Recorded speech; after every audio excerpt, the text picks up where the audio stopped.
Hammaga salom do'stlar, Mosfetdan tez ro'yxatdan o'tishni ko'rsatib o'taman. Mana Mosfetga kirgandan so'ng sizdan xuddi shunday chiqadi. Bu yerdan ro'yxatdan o'tish tugmasini bosamiz. Bu yerda 4 xil usuli bor. Eng oson va tez usuli birlikda.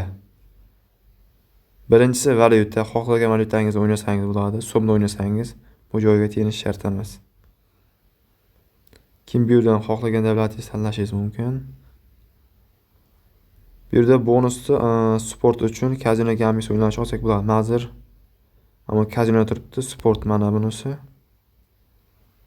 Shu ikkalasidan birini tanlaysizlar. Tanlaganimizdan keyin bu joyga promo kod kiritishimiz kerak.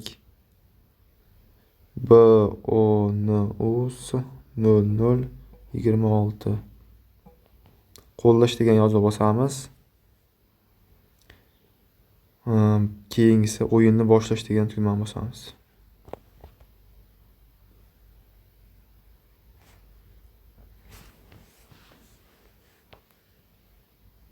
Mana sirasiz bizlarga login bilan parol beryapti. Buni screenshot olib qo'yamiz, esdan chiqib ketmasligi uchun.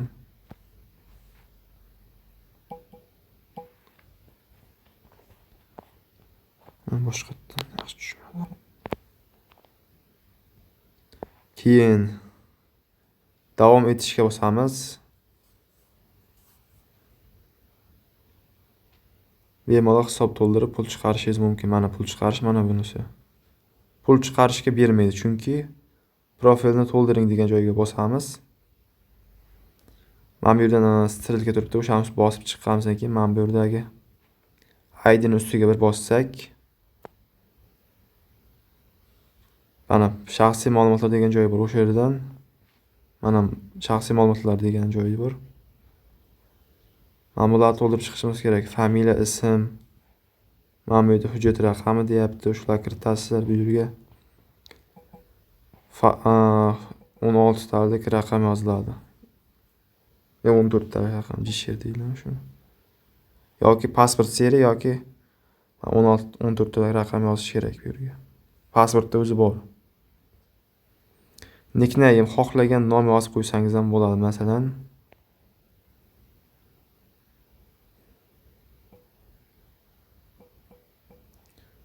Mana bu raqamni qo'yib qo'ysa bo'ladi. Ular ma'lumotlarni to'ldirib bo'lgandan keyin saqlash tugmasini bosasizlar, ma'lumotlar saqlanadi. Keyin mana hisob to'ldirishga o'tsak ham bo'ladi bemalol. Pul chiqarishda mana bu yerda mana turibdi. Mana ko'rsatyapman. Mana shu ustiga bir bossangiz pul chiqarganliklaringiz mana shu yerda ko'rinadi. Hisob to'ldirish mana Humo, Uzcard. Shu yerdan xohlaganingiz orqali hisob to'ldirishingiz mumkin.